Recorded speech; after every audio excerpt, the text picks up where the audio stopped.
കൗതുകം ലേശം കൂടുതലുള്ളവരായതിനെ കൊണ്ട് കൗതുകകരമായ കാഴ്ചകൾ ഉണ്ടോ എന്നറിയാൻ വേണ്ടി വന്നതായിരുന്നു ഫെസ്റ്റിവൽ ലാൻഡിലേക്ക്. പേര് പോലെ തന്നെ വഴിയിൽ കൂടി പോകുന്നവരെ വിളിച്ചു വരുത്തി ഫുഡ് തരുന്നു. കിട്ടിയ പട തന്നെ വായിൽ വെച്ച് കഴിച്ചിട്ട് തുപ്പാനും വയ്യ, മതിരിച്ചിട്ട് ഇറക്കാനും വയ്യ എന്നൊരവസ്ഥയായിരുന്നു ഞാൻ. ഇതൊക്കെ എങ്ങനെ അറബികൾ കഴിക്കുന്നു എന്ന് വരെ ഞങ്ങൾ ചിന്തിച്ചു. കുറ്റം പറഞ്ഞിട്ട് കാര്യമില്ല, അവർക്ക് നമ്മളെ ഫുഡ് കഴിക്കുമ്പോൾ ഇതേപോലെ തന്നെ ആയിരുന്നു. ഇവാനിന് ഭയങ്കര ഇഷ്ടമായിരുന്നു തോന്നുന്നു, വീണ്ടും വീണ്ടും കൊടുക്കുന്നുണ്ട്. എങ്ങനെ വേണ്ടെന്ന് പറയുന്ന രീതിയിലാണ് ഞാൻ നിന്നത്. ആ ഒരു ഷോപ്പിന്റെ റൈറ്റ് സൈഡാണ് ഈ കാണുന്നത്. നിറയെ ഒലിവ് കായകൾ എന്തൊക്കെയോ ചെയ്തു വെച്ചിരിക്കുന്നു. പിന്നെ നമ്മളെ നാട്ടിലെ വലിയ പയറ് ചെറിയ ചെറിയ പീസാക്കി മുളക് ഇട്ടിട്ട് ഉപ്പേരി നമ്മൾ ടേസ്റ്റ് ചെയ്യണമെന്ന് ചോദിച്ചായിരുന്നു. നമുക്ക് ഒരു അനുഭവം ഉള്ളതുകൊണ്ട് നമ്മൾ വേണ്ടാന്ന് പറഞ്ഞു. പക്ഷെ കാണാൻ നല്ല ഭംഗിയുണ്ട്. ഈ ട്രയൽ നിരത്തി വെച്ചിട്ടുള്ള കണ്ടിട്ട് ആദ്യം കഴിക്കണതാണോ എന്ന് വരെ തോന്നിപ്പോവുമെങ്കിലും ഇതൊക്കെ ഊതിനോട് സാമ്യമുള്ള എന്തൊക്കെയാണ്.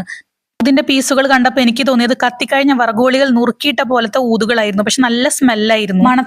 മണത്തിന്റെ അവസാനം അവനെ നമ്മളങ്ങ് എടുത്തു എന്ന് തന്നെ പറയുന്നതാവും ശരി. നമ്മൾ കുറെ നേരം സ്മെൽ ചെയ്തതിനു ശേഷം ഈ സിഗ്നേച്ചർ എന്ന പെർഫ്യൂം നമ്മൾ എടുത്തു. നിങ്ങൾക്ക് ഇഷ്ടപ്പെട്ട പെർഫ്യൂം ഒന്ന് കമന്റ് ചെയ്യണേ. അപ്പൊ അത്രയേ ഉള്ളൂ. ബൈ.